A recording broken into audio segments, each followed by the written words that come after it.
Bonjour à tous, bonjour à toutes. Nous nous retrouvons pour le premier épisode de Game Set Talk, l'émission 100% tennis qui revient chaque semaine sur l'actualité de la petite balle jaune.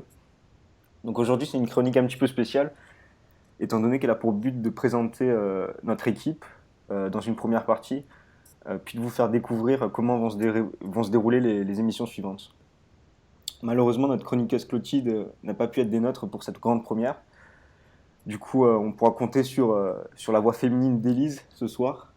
Et comme le tennis, c'est aussi de la galanterie, on va commencer par toi, Élise, justement, pour te présenter. Donc, je te laisse la parole. Yes. Salut à tous. Je me présente, Élise, 20 ans. Alors, j'ai connu le tennis à 11 ans, après avoir arrêté l'équitation. J'ai tout de suite cherché à refaire du sport en compète. Et près de chez moi se trouvait le petit club de tennis. Donc, j'ai pris une raquette pour la première fois et je suis allée tester ça.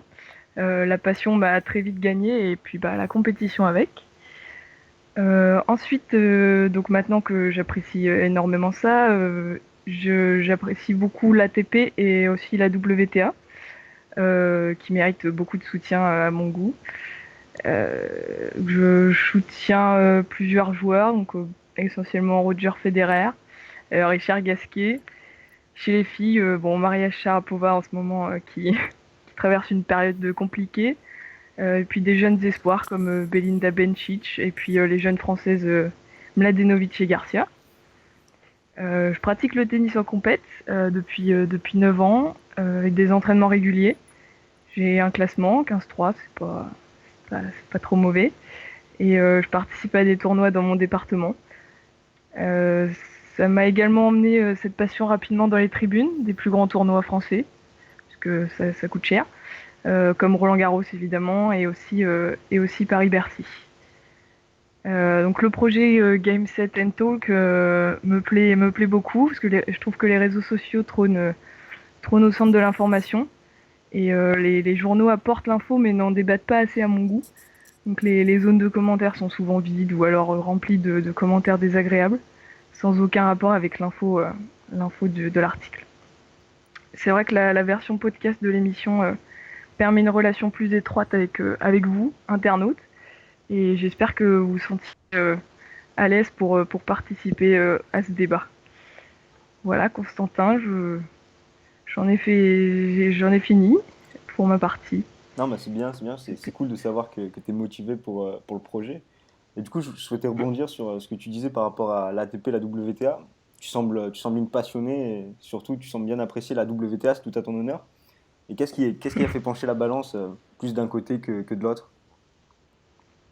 Je trouve la WTA est beaucoup moins attractive, c'est sûr, que l'ATP, mais elle possède quand même un beau plateau, je trouve, comme évidemment Serena Williams qui domine les débats, mais aussi des joueuses très agréables à regarder comme Radwanska et son toucher de balle, Kerber qui montre beaucoup de solidité.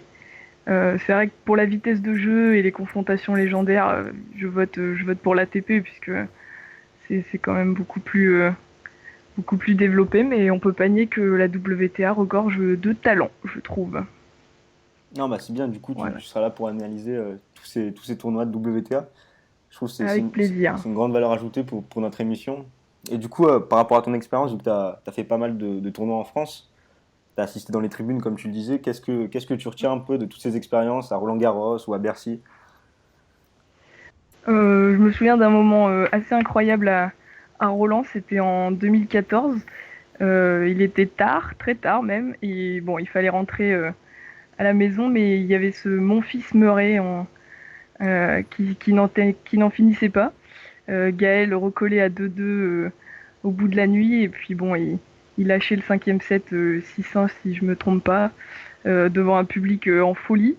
Et c'est vrai que d'être dans les tribunes à ce moment-là, c'était assez incroyable. Voilà, Non, c'est vrai que c'était un sacré match à cette époque-là, un sacré match. même si mon fils avait lâché au dernier set, mais c'est vrai que c'était une sacrée ambiance.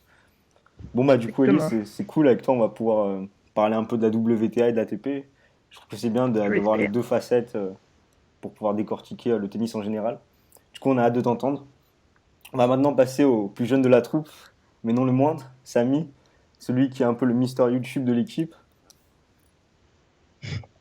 C'est ça. Bah, bonjour à tous. Donc, je m'appelle Samy, j'ai 17 ans. Comme ça a été précisé, je suis le plus jeune chroniqueur de l'émission. Ça fait donc j'ai sûrement commencé à suivre le tennis sûrement beaucoup plus tard que les autres. C'était vers 2009 avec la finale de Roland-Garros. Je sais que j'avais déjà regardé des petits bouts de match par-ci par-là avant, mais là, c'était vraiment la première fois que je m'investissais vraiment dans un match de tennis en entier, en fait. Et c'est depuis là, bah, j'ai toujours continué à suivre. Ça, j'avais vraiment accroché. Donc, je me suis vraiment tout de suite beaucoup plus intéressé à l'ATP qu'à la WTA. Je trouvais ça à l'époque je trouvais ça plus spectaculaire. Il y avait plus de figures remarquables à laquelle j'arrivais à m'identifier que sur le circuit féminin. Mais ça n'empêche pas de suivre des matchs de temps en temps en Grand Chelem pour la WTA. Mais je suis pas forcément un grand spécialiste. Donc sur le circuit, vraiment mon joueur préféré, c'est Roger Federer, même si d'autre côté, j'appréciais d'autres joueurs, donc notamment Grigor Dimitrov. C'est un peu normal, vu que dans le jeu, on peut dire que c'est un peu vraiment un clone de Federer un peu moins bon. Il y a aussi Stan Wawrinka, plus récemment Dominic Thiem, donc ouais, ça reste toujours plus ou moins le même genre de joueur en fait, mais c'est vraiment Federer que je préfère et c'est le joueur que je soutiens dans peu importe l'adversaire, alors que les autres que j'ai cités, ça serait pas forcément le cas. Donc perso, le tennis, j'ai commencé vers 8-9 ans, mais j'ai jamais fait de compétition en fait, même si je sais que je pourrais, mais pour l'instant, j'ai toujours pas commencé. Ça viendra peut-être. Et ça a fini avec mon club, j'ai pu aller assister plusieurs fois. Donc, je suis déjà allé à Roland-Garros à Bercy. Donc, Roland-Garros, j'avais pu assister à la finale de 2013 et également à une journée des seconds tours en 2015. Et j'étais donc également déjà allé à Bercy pour les demi-finales 2 ans de suite en 2013 et 2014. Puis l'année dernière, j'avais décidé d'aller à la finale en 2015. Par rapport au projet Game Set and Talk, j'avais décidé de participer bah, tout simplement parce que je trouve que le tennis est assez peu exposé dans les médias. Il y a rarement d'émissions qui en parlent et je trouvais que moi, ça me faisait vraiment plaisir de pouvoir apporter ça et de pouvoir en parler dans une émission. Et également parce que pour l'instant, mon projet professionnel, ça s'orienterait vers du journalisme dans le monde du sport. Donc, ça serait vraiment une super expérience de pouvoir commencer par là, dans un sport que j'aime, avec quelque chose d'assez souple, de pouvoir parler avec des gens qui en aiment, qui aiment également le sport. Donc, ça me fait vraiment plaisir. Donc, je pense que j'ai été assez complet. Après, si le présentateur a d'autres choses à ajouter, je suis à ta disposition. Je voulais juste rebondir sur le fait que tu disais que tu avais regardé pas mal de matchs avant Roland-Garros 2009 et que c'est surtout la finale de Roland-Garros 2009 qui t'a marqué. Est-ce que je voulais savoir, est-ce que tu as eu un déclic sur ce match? Bon, en fait, enfin, je crois que c'était vraiment le premier match de Federer que je voyais. Et franchement, c'était le soutien en fait qu'il avait du public qui m'a marqué tout de suite. C'est-à-dire que en face, il y avait Soderling bon, c'était un outsider, donc généralement ils sont plutôt soutenus, mais là, c'était vraiment le public, vraiment tout le monde était derrière Federer, donc je trouvais ça vraiment assez impressionnant. Et puis son jeu qui m'a tout de suite plu, l'espèce de facilité qui s'en dégage, ça m'a vraiment tout de suite, j'ai accroché. Et depuis, bah, j'ai continué de le soutenir jusqu'à encore maintenant. En plus, pour ton premier match que tu suis vraiment, tu as quand même la chance d'avoir les larmes de Federer. Ah bah oui. Non, c'était une belle image, ça. Ouais, ouais, ça devait être une sacrée image pour un premier moment de tennis. Et du coup, tu dis que tu pratiques en club, mais que tu n'as pas encore fait de compétition. Il y a une raison particulière? Bah, en fait, il y en a pas vraiment. C'est vrai que ça fait un moment que je pense faire de la compétition, mais je me suis toujours pas inscrit. Il y a quelques années, je sais que mon club avait organisé un tournoi pour la première fois. J'avais pu y participer, mais je l'avais pas fait. Donc, peut-être, je me sentais je pensais peut-être que j'étais pas assez fort pour pouvoir participer, tout simplement. Mais, enfin, maintenant, je sais que si je commence à faire des tournois, je vais sûrement bien aimer. Et puis, je pense que j'ai vraiment le niveau qui irait pour en faire, mais je sais pas, c'est peut-être juste par manque de temps ou je pense que ça viendra très bientôt. Ouais, c'est bien si ça vient avec le temps. Du coup, Samy nous réserve de belles surprises à la fois sur le terrain s'il participe à des compétitions, mais aussi dans les futures vidéos qui apparaîtront sur notre chaîne. Une bonne chaîne YouTube, qu'est-ce que ça serait sans une participation active sur les réseaux sociaux? C'est ce qui nous permet d'interagir avec vous, les internautes. Et c'est justement Jonathan qui s'en occupe. Salut Jonathan. Salut tout le monde.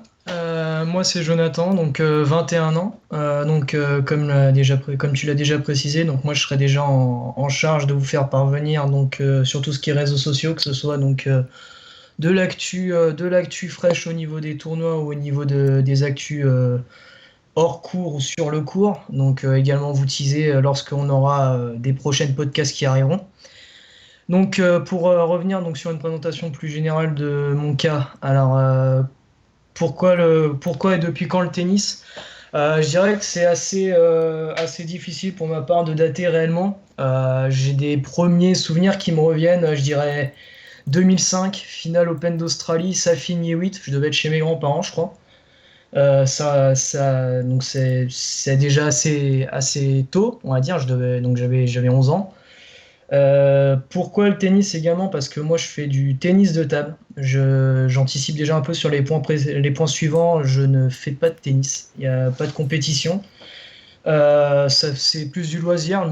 Pratiquer ne me dérange pas du tout. D'ailleurs, je prends beaucoup de plaisir lorsque je pratique le tennis, mais moi c'est la petite table depuis l'âge de 9 ans. Le vrai tennis, je dirais que j'ai commencé à suivre. Donc 2005, les premiers souvenirs, je dirais 2010, 2011. De- ah, j'ai des gros souvenirs de Wimbledon 2007-2008. J'ai dû suivre tout le tournoi. À l'époque, c'était encore sur Canal. Il y avait le décodeur encore chez les grands-parents. Donc avec le décodeur, j'ai pu suivre tout Wimbledon 2007, tout Wimbledon 2008. Et vraiment, je vais dire Masters 1000, 250, 500, tout ce que vous voulez. Vraiment 2010-2011, la période où j'ai vraiment commencé à suivre à fond. Donc voilà un peu depuis quand. ATP, WTA, je préfère clairement l'ATP. Bien que si on prend par exemple l'exemple de la dernière finale de l'Open d'Australie niveau WTA qui était, je pense, match du tournoi sur les deux tableaux, j'apprécie beaucoup plus le côté ATP. Je sais pas si c'est médiatisation au niveau de jeu. J'ai peut-être encore une mauvaise image de la WTA avec cette image qu'on lui colle un peu de tennis boom boom avec assez peu de variations. Alors Élise, peut-être que tu me feras changer d'avis là-dessus.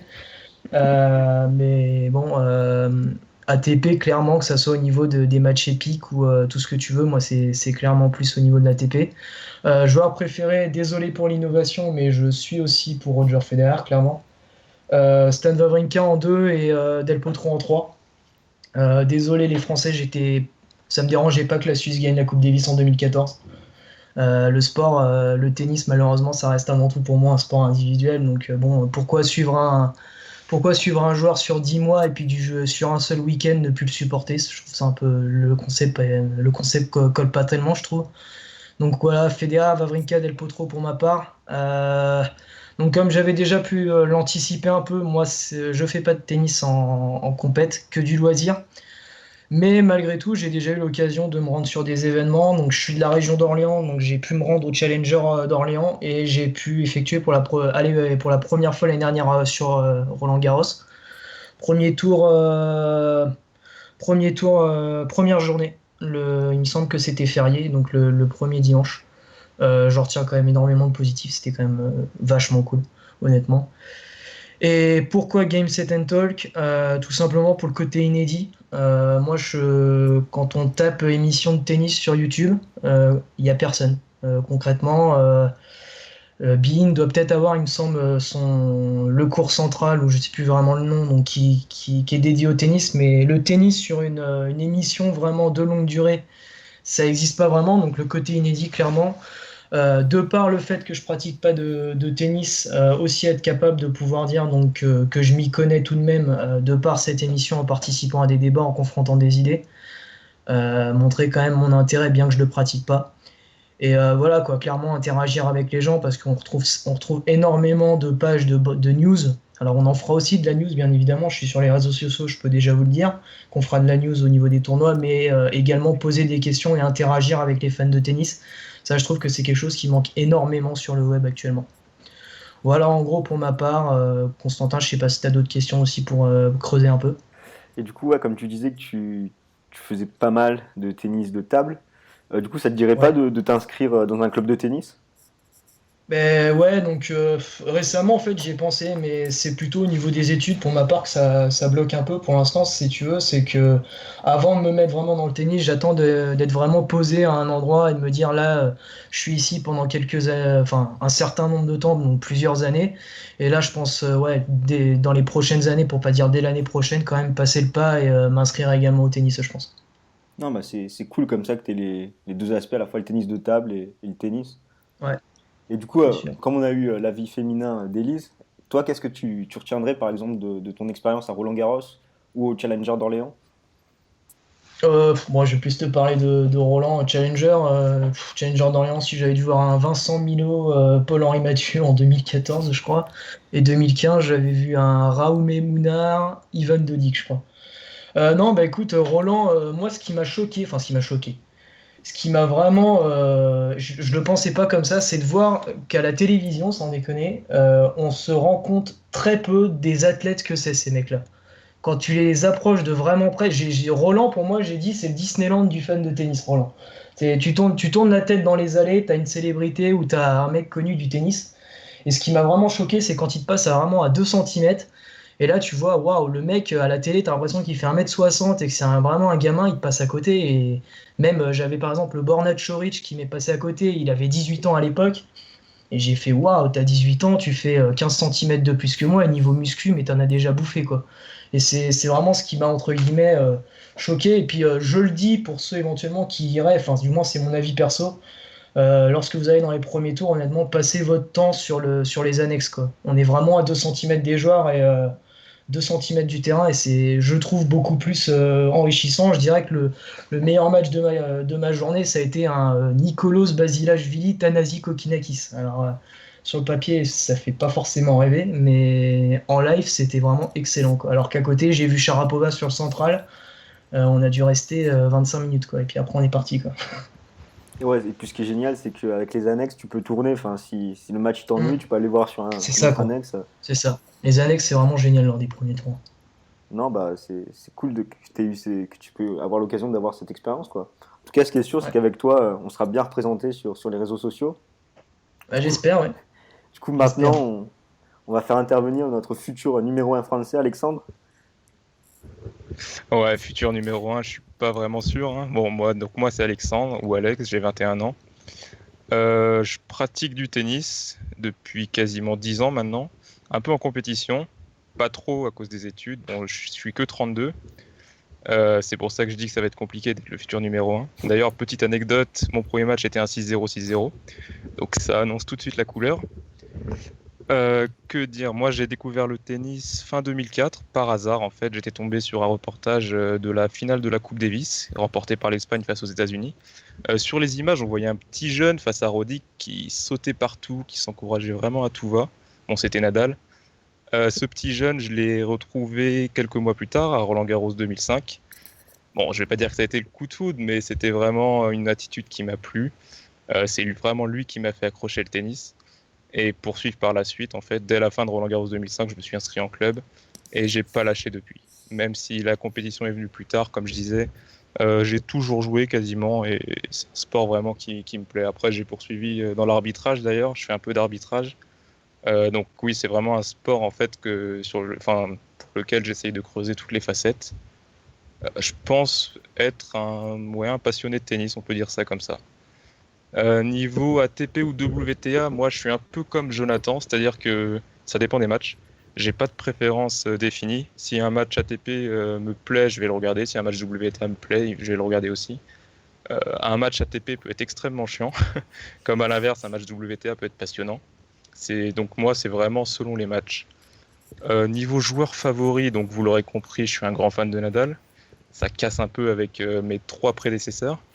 J'aime aussi Hewitt, parce que toujours c'est le même côté, fighting spirit, qui ne lâche jamais rien, qui s'encourage. Ça, c'est vraiment quelque chose qui me plaît en fait. D'ailleurs, j'essaye un peu de le reproduire sur le terrain, avec moins de succès, on va dire, mais bon, j'essaye de le reproduire.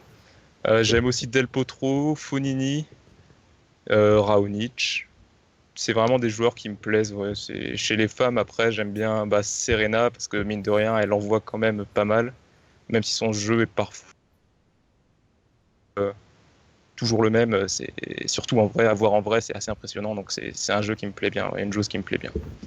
En termes de tournoi, bah, moi pareil, j'aime bien me rendre à Roland-Garros, à Bercy. Chaque année, j'essaye d'aller au moins une fois à un des deux, voire aux deux d'ailleurs, si j'ai les moyens. Que ce soit au qualif ou sur le tournoi principal d'ailleurs. Comme je disais, pour moi, le but, en fait, c'est de voir du tennis de haut niveau, pas spécialement des stars. Donc, comme disait Jonathan juste avant, avec son Basilashvili Kokinakis, on peut aussi prendre du plaisir sur un match entre deux inconnus. Moi, ça a été le cas plusieurs fois, dans les qualifs notamment.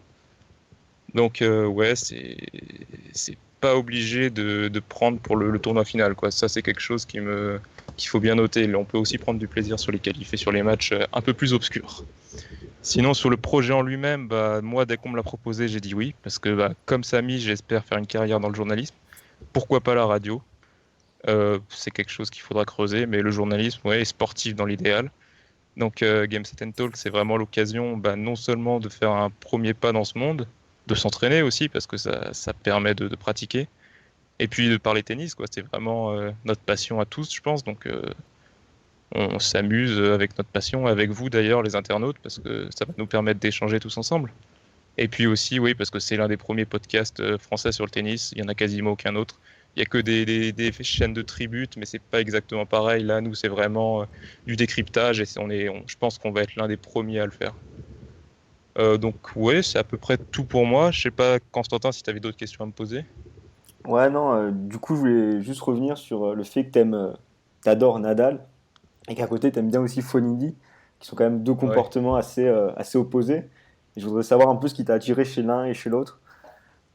Bah, chez Nadal, ouais. Donc chez Nadal, c'est surtout l'encouragement, le fighting spirit, quoi. C'est qu'il lâche vraiment jamais rien. Chez Fonini, ça peut paraître bizarre parce que c'est plutôt l'opposé en fait. Le gars est totalement instable, mais ça doit venir de mes origines. C'est-à-dire que je suis d'origine italienne et, euh, et c'est vraiment ça. Enfin, Fonini, c'est le show, c'est la commedia dell'arte et ça me plaît aussi. C'est quelqu'un qui a un tempérament, quoi. Il laisse pas indifférent. C'est soit tu l'aimes, soit tu le détestes. Et d'ailleurs, on le voit partout. Il se fait critiquer de toutes parts, mais d'autre côté, il a aussi plein de fans. Alors que si tu regardes sa carrière, c'est pas non plus, il a pas un palmarès énorme, quoi. Il laisse vraiment pas indifférent. Et moi, il m'a pas mal séduit, je dois dire. Ouais, j'aime bien ce joueur. Non, ouais, je pense que tu as raison, c'est important aussi cette dimension du spectacle au tennis. Et je Mm. pense que Fonini réalise assez bien la tâche de faire le spectacle. Et du coup, tu m'as l'air d'être un passionné de tennis, vu que tu as fait pas mal de choses au niveau de l'arbitrage, de la compète, etc. Mais comme tu le disais, tu n'as pas fait tant de compétitions que ça au final. Ouais, bah ça, c'est à cause des études principalement en fait. Bah déjà, j'ai mis du temps à faire ma première compétition. J'ai commencé le tennis en 2005 et ma première compétition, ça devait être en 2009, je crois. Et dans le jeu, je pense que j'étais prêt, mais tous ceux qui feront du tennis en compétition vous le diront, c'est pas pareil en fait qu'à l'entraînement. C'est impossible d'avoir les mêmes sensations à l'entraînement qu'en match. Du coup, mentalement, j'étais pas prêt, je jouais pas quoi, je jouais petit bras. D'ailleurs, le 6-0, 6-0, ça l'illustre bien. Et ça m'a un peu stoppé net dans mon élan quoi. Ça m'a refroidi. Donc petit à petit, j'ai progressé. Après, j'ai essayé de me de m'enlever un peu de pression en compétition quoi, de jouer un peu plus relâché. Petit à petit c'est venu, j'ai gagné des matchs et puis là j'ai fait une petite pause avec les études, mais je pense que je vais reprendre là. Les beaux jours vont arriver, ça va être l'occasion de matcher. En plus pendant Roland-Garros on a toujours envie de matcher, du coup envoyer. Du coup, ça, maintenant, tu te sens mieux sur les tournois auxquels tu Ouais, participes. ouais, ça va. Ouais, en général c'est mieux. En fait c'est surtout une, euh, une attitude différente en match amicaux. Sur les matchs amicaux ça passe pas, t'es là tout simplement pour gagner. Que tu joues bien ou mal, t'es là pour gagner. Et ça, c'est un truc que j'avais du mal à mettre dans la tête. En fait, moi, je voulais tout le temps proposer pas du spectacle parce que je suis pas non plus Federer, mais avoir un style de jeu propre, beau. euh, voilà. Et quand on est non classé, quand on commence en compétition, ça, c'est impossible. Tu vas faire des fautes, des choses comme ça. Et du coup, j'ai dû me mettre dans la tête d'apprendre à jouer moche entre guillemets pour gagner quelques matchs, prendre de l'expérience et petit à petit progresser. Et maintenant, ça va de mieux en mieux. Ouais. Et t'inquiète, Elise, 15-3, mais j'arrive bientôt aussi, je pense. J'espère. Je t'attends. Je l'ai dit, un futur numéro un. C'est ça. Ok. Et du coup, toi, Constantin, depuis tout à l'heure, tu parles, mais tu t'es pas vraiment présenté. Qu'est-ce qu'on peut s'attendre à notre présentateur? Il paraît que tu es un grand fan de Nadal aussi, c'est ça? C'est ça, ouais, j'y reviendrai un petit peu plus tard, mais du coup, Pour ceux qui ne me connaissent pas, je m'appelle Constantin, j'ai 20 ans. Du coup, j'ai commencé à regarder le tennis en tombant par hasard sur la finale de Roland-Garros 2004 qui opposait Gaston Gaudio à Guillermo Coria. Donc quand même, pour une première expérience, c'était un match assez marquant. Qu'on se rappelle tous que Coria menait largement et il s'est fait rattraper par les crampes et le stress. Et du coup, il a perdu cette finale. Mais j'ai vraiment commencé à suivre assidûment le tennis à Roland-Garros 2005. Donc du coup, juste un petit peu avant, où j'ai découvert Nadal, comme tu le disais, un peu comme toi, où vraiment son fighting spirit m'a vraiment impressionné. Et je me suis un peu reconnu dans ce joueur. Et c'est vraiment là que j'ai vraiment commencé à accrocher avec le tennis. Et quelle fut ma surprise quand, quelques mois après, ce même joueur soulevait le trophée de Roland-Garros. Du coup, depuis, j'ai pas arrêté de le suivre de tournoi en tournoi. Ce qui fait que, bien évidemment, c'est mon joueur favori. J'apprécie également d'autres joueurs, comme Juan Martín del Potro, Nishikori, John Isner, ou encore très récemment Milos Raonic ou Dominic Thiem. Euh, Comme vous, je suis majoritairement l'ATP, mais s'il y a des très beaux matchs en WTA, ça m'arrive aussi de les suivre. Mais je me concentre plus chez les hommes. Concernant les femmes, j'apprécie Serena Williams. Parce que malgré tout, toutes les critiques qu'elle reçoit sur son jeu, je trouve que je suis assez impressionné par tous les exploits qu'elle arrive à accomplir. J'ai pratiqué le tennis pendant 4 ans, de l'âge de 12 à 16 ans. J'ai cependant dû arrêter suite à des problèmes de genoux. Du coup, à l'époque, je jouais vraiment pour le plaisir. J'étais pas classé. Euh, dans, ma, dans mes 20 années, j'ai assisté à 2 tournois. Bercy en 2014, où j'ai assisté à la finale assez pauvre en niveau de jeu, opposant Raonic à Djokovic. Ça s'était assez expédié assez rapidement. Et l'an passé, j'ai eu la chance d'assister à toute l'intégralité de la seconde semaine de Roland-Garros. Du coup, j'ai vraiment pu voir un super match, notamment la finale, qui opposait Wawrinka à Djokovic. Concernant le projet, moi, c'est quelque chose qui m'intéresse, de pouvoir débattre librement de tennis. Et je trouve que c'est quelque chose qu'on ne trouve pas assez sur le net. Et ce qui est bien avec le principe de la chaîne YouTube, c'est que l'émission, tout le monde peut la regarder à n'importe quel moment, peut l'enregistrer, peut décider de la regarder plus tard, peut la couper, peut la reprendre. Et ça, je trouve ça bien. Et même pour nous, en tant que chroniqueurs, on n'a pas vraiment de contraintes de temps. Enfin, on peut faire l'émission vraiment à n'importe quel moment et de la durée qu'on souhaite. Donc je trouve ça vraiment, vraiment bien, pour vous comme pour nous. Du coup, me concernant, c'est à peu près tout ce que j'ai à dire. Si quelqu'un souhaite rebondir, Ouais, Non, c'était tout. effectivement, Constantin, pour une première expérience, c'est assez inoubliable. Je pense que tout était en place en 2005 pour devenir un grand fan. Le premier sacre de Nadal, c'est une grande époque, il faut croire. Deux petites questions. Tu suis Juan Martín del Potro, donc ça fait un petit bout de temps qu'on l'a pas vu. Que penses-tu de son comeback 2016? Est-ce que tu penses qu'il fait preuve de détermination sans égale? moi, je suis vraiment content que l'Argentin soit de retour.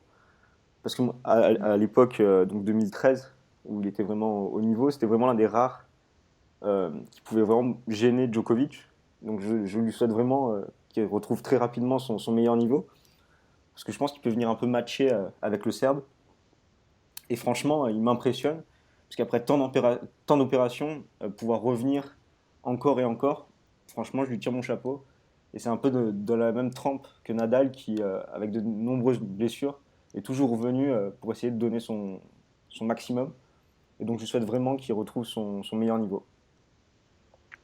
On lui souhaite le meilleur. Et t'as assisté donc à la deuxième semaine de Roland Garros en entier, un sacré privilège. Et en ayant suivi tous les matchs depuis les huitièmes, c'est ça? C'est Est-ce que ça. tu aurais misé une petite pièce sur la victoire de Wawrinka avant la finale, par Ah hasard? non, absolument pas. Je me souviens encore du coup du dimanche où j'allais au stade pour voir la finale, où je traînais un peu des pieds parce que j'étais persuadé que Novak Djokovic allait enfin gagner son premier Roland Garros. Du coup, j'étais pas forcément de bonne humeur. D'autant plus quand quand le Serbe a pris le premier set. Et au final, moi, j'étais agréablement surpris de voir que Wawrinka a pu faire un sacré match, un sacré retournement de situation. Dans le sens où c'était vraiment un match de très très haut niveau. Je me rappelle même qu'il avait sauvé ma semaine parce que c'était l'un des rares bons matchs que j'avais vu et du coup j'étais vraiment, vraiment content, encore plus du dénouement parce qu'on s'y attendait pas du tout et dans le stade c'était vraiment une sacrée ambiance parce que tout le monde au final, tout le monde s'était mis à encourager le Suisse et le voir se libérer à ce point c'était vraiment impressionnant. Ouais, exactement. Merci, Constantin. Donc du coup, tu imites un peu Nadal jusqu'au bout, quoi. Blessure au genou, tu fais Ah ouais, exactement pareil totalement, que lui, c'est ça? franchement, jusqu'au genou, je m'en serais bien passé mais bon. Ok, ok. Bon bah du coup maintenant ça va être un peu à vous de parler, de continuer l'émission, étant donné que dans la seconde partie, on va vous présenter la structure des futures chroniques que l'on va vous faire. Donc du coup, je vais laisser mes camarades détailler ces différentes parties. First service. Ok, alors je vais prendre la main tout de suite pour vous présenter en gros la première partie du projet qu'on a décidé d'intituler Premier Service. Autant que les parties de l'émission conservent un terme tennistique, donc Premier Service dans un premier temps. En quoi ça va consister? Résumé de la semaine. On essaiera normalement, mais normalement c'est prévu de vous pondre un podcast toutes les semaines. Donc revenir sur l'actualité de la semaine, les différents tournois, donc ATP, WTA. Que ce soit donc comment ça va s'articuler en gros, pas seulement dire qu'avez-vous pensé du vainqueur, tout ça. Donc on va essayer d'articuler tout ça autour de top et flop. Qu'est-ce que vous retenez de la semaine, qui vous a marqué, qui vous a déçu. En gros, voilà, pour faire le bilan de la semaine, avant d'anticiper donc sur les tournois à venir. Donc le premier service, vraiment actualité de la semaine. Voilà, mais bon, qui dit premier service dit forcément deuxième service. Donc Ellie, je vais te laisser la main là-dessus pour présenter la deuxième partie de l'émission. Second service. Et si votre premier service est raté, je suis là pour vous. Et on a choisi donc d'intituler la deuxième partie de cette émission Second service, en toute logique. Donc j'analyserai pour vous l'actualité de la semaine avec tous les tournois importants, la présentation des tableaux en surface pour voir un petit peu tout ça. Je ferai également quelques pronostics depuis les quarts de finale s'il y a des matchs, des grosses affiches. Et vous connaîtrez également les chaînes de diffusion possibles à la télé, si parmi vous il y a des grands fans et qui ont du temps à perdre en journée ou la nuit même pour les tournois là, qui arrivent. Donc la troisième partie, que serait une émission sans un débat, donc je passe la main à Samy.